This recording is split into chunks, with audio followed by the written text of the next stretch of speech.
不断练习，对做到的状态感到满意。即使对自己今天练习静心的过程只有5分钟感到满意，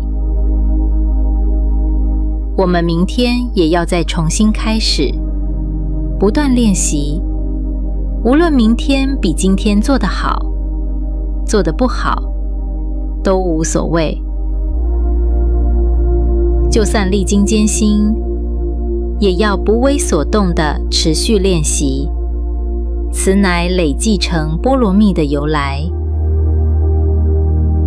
我们每次修行的分分秒秒，都在不断产生功德，身口意也在不断净化中，寓意清净无瑕。